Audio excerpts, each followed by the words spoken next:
I have made many books about well-behaved people. Now, for a change, I am going to make a story about two disagreeable people, called Tommy Brock and Mr. Todd. Nobody could call Mr. Todd nice. The rabbits could not bear him. They could smell him half a mile off. He was of a wandering habit and he had foxy whiskers. They never knew where he would be next. One day he was living in a stick house in the coppice, causing terror to the family of old Mr. Benjamin Bouncer. Next day he moved into a pollard willow near the lake, frightening the wild ducks and the water rats. In winter and early spring he might generally be found in an earth amongst the rocks at the top of Bull Banks, under Oatmeal Crag. He had half a dozen houses, but he was seldom at home. The houses were not always empty when Mr. Todd moved out, because sometimes Tommy Brock moved in, without asking leave. Tommy Brock was a short, bristly, fat, waddling person with a grin. He grinned all over his face. He was not nice in his habits. He ate wasp nests and frogs and worms, and he waddled about by moonlight, digging things up. His clothes were very dirty, and as he slept in the daytime, he always went to bed in his boots. And the bed which he went to bed in was generally Mr. Todd's. Now Tommy Brock did occasionally eat rabbit pie, but it was only very little young ones occasionally, when other food was really scarce. He was friendly with old Mr. Bouncer. They agreed in disliking the wicked otters and Mr. Todd. They often talked over that painful subject. Old Mr. Bouncer was stricken in years. He sat in the spring sunshine outside the burrow, in a muffler, smoking a pipe of rabbit tobacco. He lived with his son Benjamin Bunny and his daughter-in-law Flopsy, who had a young family. Old Mr. Bouncer was in charge of the family that afternoon, because Benjamin and Flopsy had gone out. The little rabbit babies were just old enough to open their blue eyes and kick. They lay in a fluffy bed of rabbit wool and hay, in a shallow burrow, separate from the main rabbit hole. To tell the truth, old Mr. Bouncer had forgotten them. He sat in the sun and conversed cordially with Tommy Brock, who was passing through the wood with a sack and a little spud which he used for digging, and some mole traps. He complained bitterly about the scarcity of pheasants' eggs, and accused Mr. Todd of poaching them. And the otters had cleared off all the frogs while he was asleep in winter. I have not had a good square meal for a fortnight. I am living on pig nuts.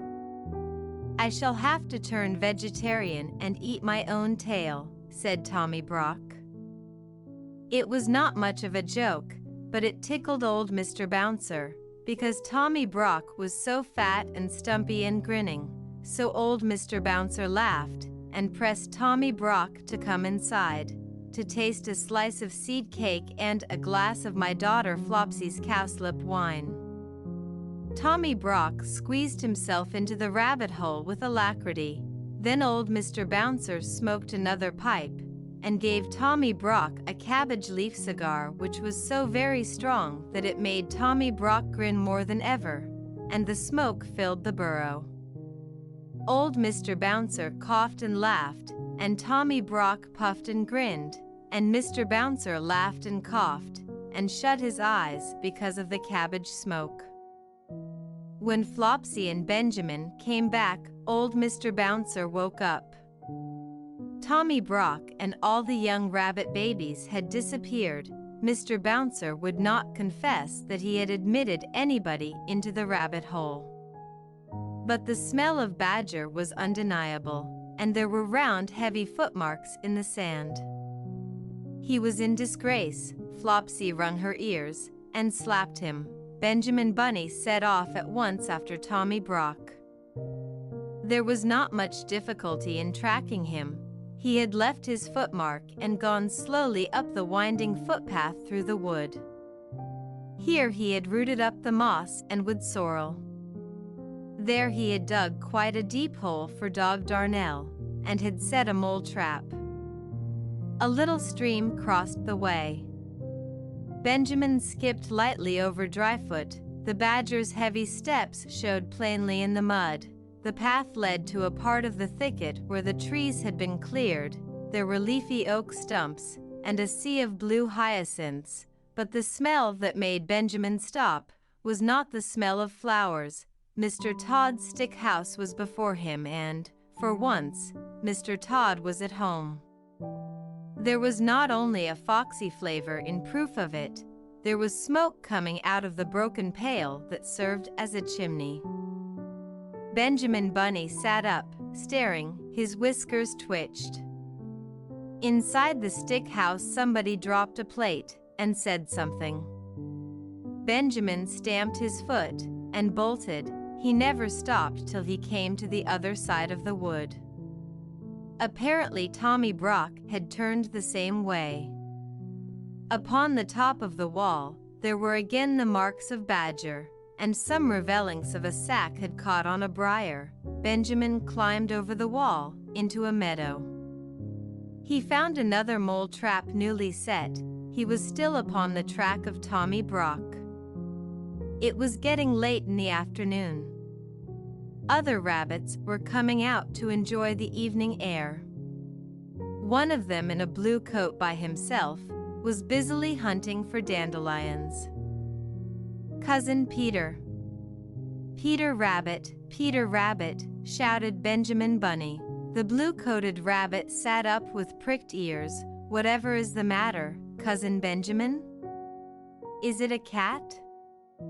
Or John Stoat Ferret? No, no, no.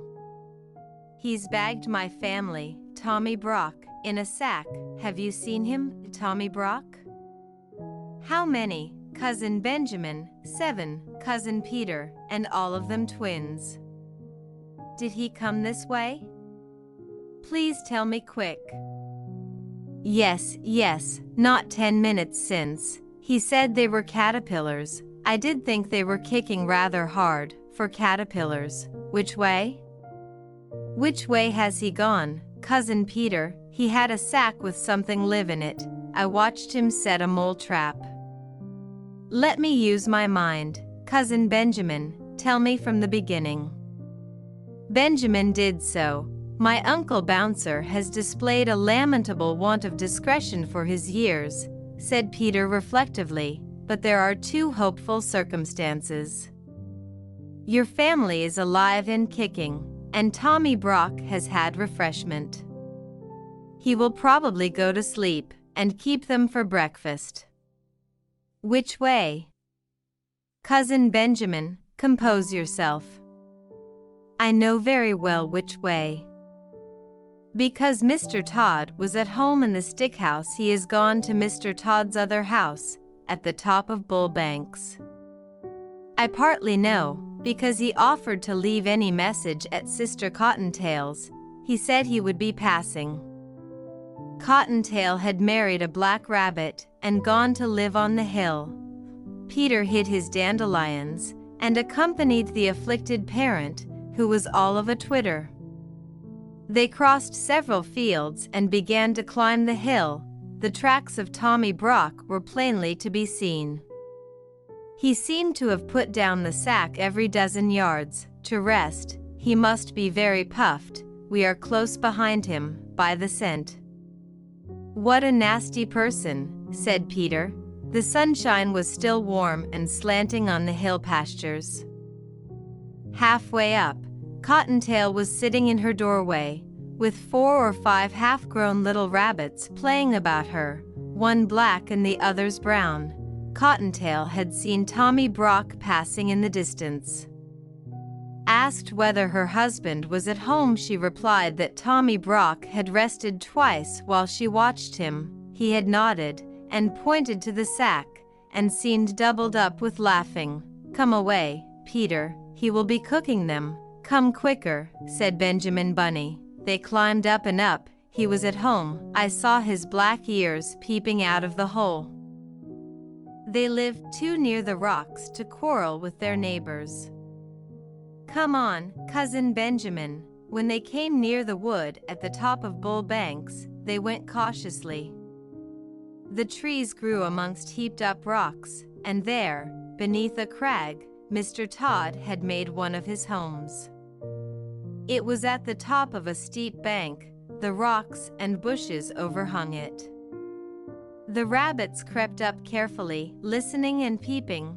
This house was something between a cave, a prison, and a tumble-down pigsty. There was a strong door, which was shut and locked. The setting sun made the window panes glow like red flame, but the kitchen fire was not alight. It was neatly laid with dry sticks, as the rabbits could see when they peeped through the window. Benjamin sighed with relief, but there were preparations upon the kitchen table which made him shudder. There was an immense empty pie dish of blue willow pattern, and a large carving knife and fork, and a chopper. At the other end of the table was a partly unfolded tablecloth, a plate, a tumbler, a knife and fork, salt cellar, mustard and a chair. In short, preparations for one person's supper. No person was to be seen, and no young rabbits. The kitchen was empty and silent. The clock had run down. Peter and Benjamin flattened their noses against the window and stared into the dusk. Then they scrambled round the rocks to the other side of the house. It was damp and smelly, and overgrown with thorns and briars. The rabbits shivered in their shoes. "Oh, my poor rabbit babies! What a dreadful place! I shall never see them again," sighed Benjamin. They crept up to the bedroom window. It was closed and bolted like the kitchen. But there were signs that this window had been recently open. The cobwebs were disturbed, and there were fresh dirty footmarks upon the windowsill. The room inside was so dark that at first they could make out nothing, but they could hear a noise, a slow, deep, regular snoring grunt. And as their eyes became accustomed to the darkness, they perceived that somebody was asleep on Mr. Todd's bed, curled up under the blanket. "He has gone to bed in his boots," whispered Peter. Benjamin, who was all of a twitter, pulled Peter off the windowsill. Tommy Brock's snores continued, grunty and regular from Mr. Todd's bed. Nothing could be seen of the young family. The sun had set, and owl began to hoot in the wood. There were many unpleasant things lying about that had much better have been buried: rabbit bones and skulls, and chickens' legs and other horrors. It was a shocking place, and very dark. They went back to the front of the house, and tried in every way to move the bolt of the kitchen window. They tried to push up a rusty nail between the window sashes, but it was of no use, especially without a light. They sat side by side outside the window, whispering and listening. In half an hour the moon rose over the wood. It shone full and clear and cold upon the house amongst the rocks, and in at the kitchen window. But alas, no little rabbit babies were to be seen. The moonbeams twinkled on the carving knife and the pie dish, and made a path of brightness across the dirty floor. The light showed a little door in a wall beside the kitchen fireplace, a little iron door belonging to a brick oven, of that old-fashioned sort that used to be heated with faggots of wood. And presently at the same moment Peter and Benjamin noticed that whenever they shook the window, the little door opposite shook in answer. The young family were alive, shut up in the oven. Benjamin was so excited that it was a mercy he did not awake Tommy Brock, whose snores continued solemnly in Mr. Todd's bed. But there really was not very much comfort in the discovery. They could not open the window, and although the young family was alive, the little rabbits were quite incapable of letting themselves out. They were not old enough to crawl. After much whispering, Peter and Benjamin decided to dig a tunnel. They began to burrow a yard or two lower down the bank. They hoped that they might be able to work between the large stones under the house. The kitchen floor was so dirty that it was impossible to say whether it was made of earth or flags.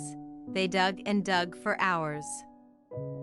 They could not tunnel straight on account of stones, but by the end of the night they were under the kitchen floor. Benjamin was on his back, scratching upwards. Peter's claws were worn down. He was outside the tunnel, shuffling sand away. He called out that it was morning, sunrise, and that the jays were making a noise down below in the woods. Benjamin Bunny came out of the dark tunnel, shaking the sand from his ears. He cleaned his face with his paws. Every minute the sun shone warmer on the top of the hill. In the valley there was a sea of white mist, with golden tops of trees showing through. Again from the fields down below in the mist there came the angry cry of a jay, followed by the sharp yelping bark of a fox. Then those two rabbits lost their heads completely. They did the most foolish thing that they could have done. They rushed into their short new tunnel and hid themselves at the top end of it, under Mr. Todd's kitchen floor. Mr. Todd was coming up Bull Banks, and he was in the very worst of tempers. First, he had been upset by breaking the plate. It was his own fault, but it was a china plate, the last of the dinner service that had belonged to his grandmother, old Vixen Todd. Then the midges had been very bad. And he had failed to catch a hen pheasant on her nest, and it had contained only 5 eggs, 2 of them addled. Mr. Todd had had an unsatisfactory night, as usual. When out of humor, he determined to move house. First he tried the pollard willow, but it was damp, and the otters had left a dead fish near it. Mr. Todd likes nobody's leavings but his own. He made his way up the hill. His temper was not improved by noticing unmistakable marks of badger. No one else grubs up the moss so wantonly as Tommy Brock. Mr. Todd slapped his stick upon the earth and fumed. He guessed where Tommy Brock had gone to. He was further annoyed by the jay bird, which followed him persistently. It flew from tree to tree and scolded, warning every rabbit within hearing that either a cat or a fox was coming up the plantation. Once when it flew screaming over his head, Mr. Todd snapped at it and barked. He approached his house very carefully, with a large rusty key. He sniffed and his whiskers bristled. The house was locked up, but Mr. Todd had his doubts whether it was empty. He turned the rusty key in the lock. The rabbits below could hear it. Mr. Todd opened the door cautiously and went in. The sight that met Mr. Todd's eyes in Mr. Todd's kitchen made Mr. Todd furious. There was Mr. Todd's chair, and Mr. Todd's pie dish, and his knife and fork and mustard and salt cellar and his tablecloth that he had left folded up in the dresser, all set out for supper, or breakfast, without doubt for that odious Tommy Brock. There was a smell of fresh earth and dirty badger, which fortunately overpowered all smell of rabbit. But what absorbed Mr. Todd's attention was a noise, a deep, slow, regular snoring, grunting noise, coming from his own bed. He peeped through the hinges of the half-open bedroom door. Then he turned and came out of the house in a hurry. His whiskers bristled and his coat collar stood on end with rage. For the next 20 minutes Mr. Todd kept creeping cautiously into the house and retreating hurriedly out again. By degrees he ventured further in, right into the bedroom. When he was outside the house, he scratched up the earth with fury. But when he was inside, he did not like the look of Tommy Brock's teeth. He was lying on his back with his mouth open, grinning from ear to ear. He snored peacefully and regularly. But one eye was not perfectly shut. Mr. Todd came in and out of the bedroom. Twice he brought in his walking stick, and once he brought in the coal scuttle. But he thought better of it, and took them away. When he came back after removing the coal scuttle, Tommy Brock was lying a little more sideways, but he seemed even sounder asleep.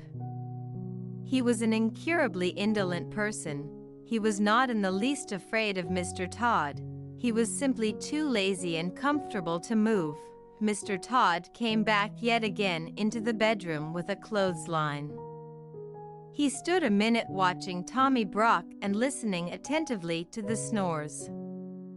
They were very loud indeed, but seemed quite natural. Mr. Todd turned his back towards the bed and undid the window. It creaked. He turned round with a jump. Tommy Brock, who had opened one eye, shut it hastily. The snores continued. Mr. Todd's proceedings were peculiar and rather uneasy, because the bed was between the window and the door of the bedroom. He opened the window a little way and pushed out the greater part of the clothesline on to the window sill. The rest of the line, with a hook at the end, remained in his hand. Tommy Brock snored conscientiously. Mr. Todd stood and looked at him for a minute, then he left the room again. Tommy Brock opened both eyes and looked at the rope and grinned. There was a noise outside the window. Tommy Brock shut his eyes in a hurry. Mr. Todd had gone out at the front door and round to the back of the house. On the way, he stumbled over the rabbit burrow. If he had had any idea who was inside it, he would have pulled them out quickly. His foot went through the tunnel nearly upon the top of Peter Rabbit and Benjamin, but fortunately he thought that it was some more of Tommy Brock's work. He took up the coil of line from the sill, listened for a moment, and then tied the rope to a tree. Tommy Brock watched him with one eye through the window. He was puzzled. Mr. Todd fetched a large heavy pailful of water from the spring and staggered with it through the kitchen into his bedroom. Tommy Brock snored industriously, with rather a snort. Mr. Todd put down the pail beside the bed, took up the end of rope with the hook, hesitated, and looked at Tommy Brock. The snores were almost apoplectic, but the grin was not quite so big. Mr. Todd gingerly mounted a chair by the head of the bedstead. His legs were dangerously near to Tommy Brock's teeth. He reached up and put the end of rope, with the hook, over the head of the tester bed, where the curtains ought to hang. Mr. Todd's curtains were folded up and put away, owing to the house being unoccupied. So was the counterpane. Tommy Brock was covered with a blanket only. Mr. Todd, standing on the unsteady chair, looked down upon him attentively. He really was a first-prize sound sleeper. It seemed as though nothing would waken him, not even the flapping rope across the bed. Mr. Todd descended safely from the chair and endeavored to get up again with the pail of water. He intended to hang it from the hook, dangling over the head of Tommy Brock, in order to make a sort of shower bath, worked by a string, through the window. But naturally, being a thin-legged person, though vindictive and sandy-whiskered, he was quite unable to lift the heavy weight to the level of the hook and rope. He very nearly overbalanced himself. The snores became more and more apoplectic. One of Tommy Brock's hind legs twitched under the blanket, but still he slept on peacefully. Mr. Todd and the pail descended from the chair without accident. After considerable thought, he emptied the water into a wash basin and jug. The empty pail was not too heavy for him. He slung it up wobbling over the head of Tommy Brock. Surely there never was such a sleeper. Mr. Todd got up and down and up on the chair. As he could not lift the whole pailful of water at once, he fetched a milk jug and ladled quarts of water into the pail by degrees. The pail got fuller and fuller and swung like a pendulum. Occasionally a drop splashed over, but still Tommy Brock snored regularly and never moved, except one eye. At last Mr. Todd's preparations were complete. The pail was full of water, the rope was tightly strained over the top of the bed and across the window sill to the tree outside. It will make a great mess in my bedroom, but I could never sleep in that bed again without a spring cleaning of some sort, said Mr. Todd. Mr. Todd took a last look at the badger and softly left the room. He went out of the house, shutting the front door. The rabbits heard his footsteps over the tunnel. He ran round behind the house, intending to undo the rope in order to let fall the pailful of water upon Tommy Brock. "I will wake him up with an unpleasant surprise," said Mr. Todd. The moment he had gone, Tommy Brock got up in a hurry. He rolled Mr. Todd's dressing gown into a bundle, put it into the bed beneath the pail of water instead of himself, and left the room also, grinning immensely. He went into the kitchen, lighted the fire and boiled the kettle. For the moment he did not trouble himself to cook the baby rabbits. When Mr. Todd got to the tree, he found that the weight and strain had dragged the knot so tight that it was past untying. He was obliged to gnaw it with his teeth. He chewed and gnawed for more than 20 minutes. At last the rope gave way with such a sudden jerk that it nearly pulled his teeth out, and quite knocked him over backwards. Inside the house there was a great crash and splash, and the noise of a pail rolling over and over, but no screams. Mr. Todd was mystified. He sat quite still and listened attentively. Then he peeped in at the window. The water was dripping from the bed. The pail had rolled into a corner. In the middle of the bed under the blanket was a wet flattened something, much dinged in. In the middle where the pail had caught it, as it were across the tummy. Its head was covered by the wet blanket and it was not snoring any longer. There was nothing stirring, and no sound except the drip, drop, drop drip of water trickling from the mattress. Mr. Todd watched it for half an hour. His eyes glistened. Then he cut a caper, and became so bold that he even tapped at the window. But the bundle never moved. Yes, there was no doubt about it. It had turned out even better than he had planned. The pail had hit poor old Tommy Brock, and killed him dead. "I will bury that nasty person in the hole which he has dug. I will bring my bedding out, and dry it in the sun," said Mr. Todd. "I will wash the tablecloth and spread it on the grass in the sun to bleach.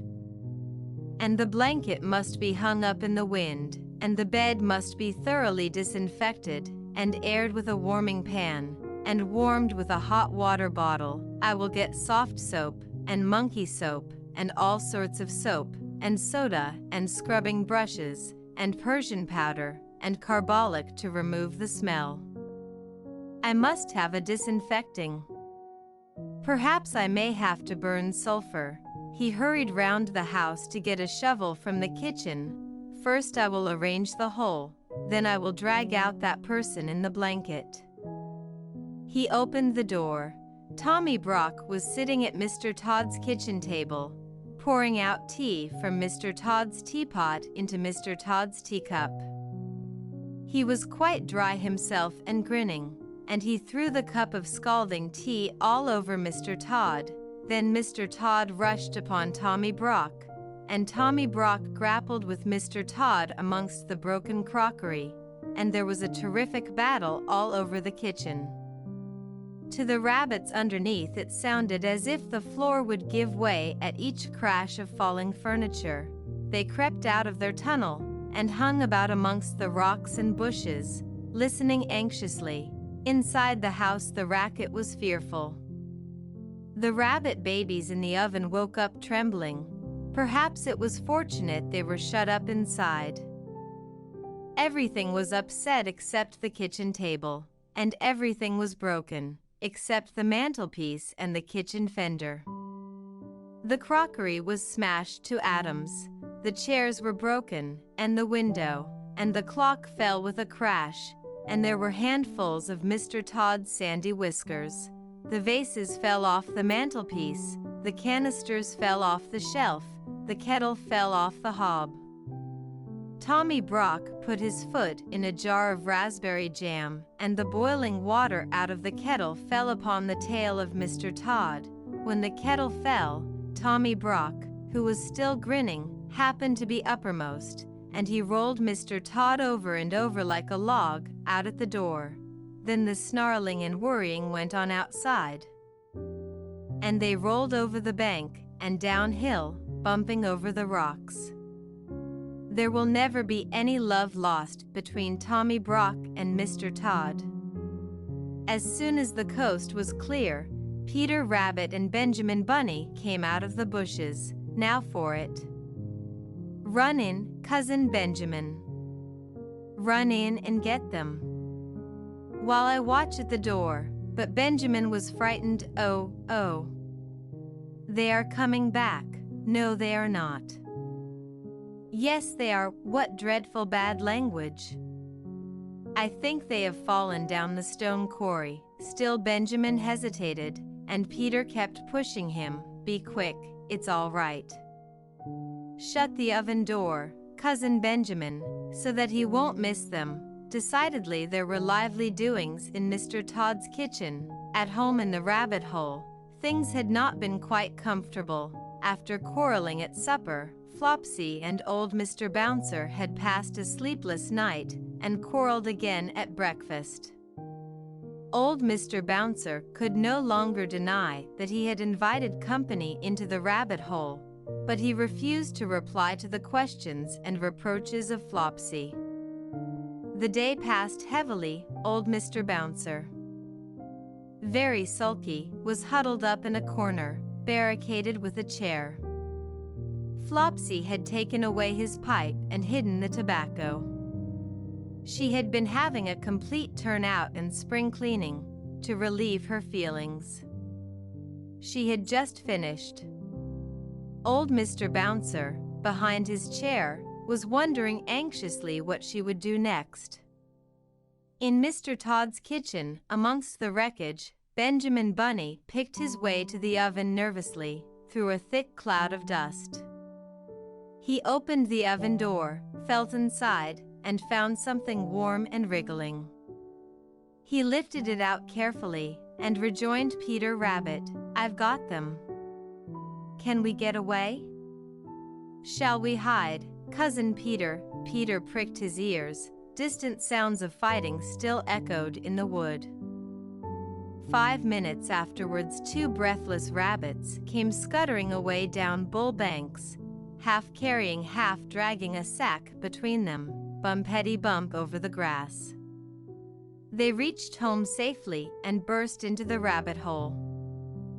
Great was old Mr. Bouncer's relief and Flopsy's joy when Peter and Benjamin arrived in triumph with the young family. The rabbit babies were rather tumbled and very hungry. They were fed and put to bed. They soon recovered. A long new pipe and a fresh supply of rabbit tobacco was presented to Mr. Bouncer. He was rather upon his dignity, but he accepted. Old Mr. Bouncer was forgiven, and they all had dinner. Then Peter and Benjamin told their story, but they had not waited long enough to be able to tell the end of the battle between Tommy Brock and Mr. Todd. The end.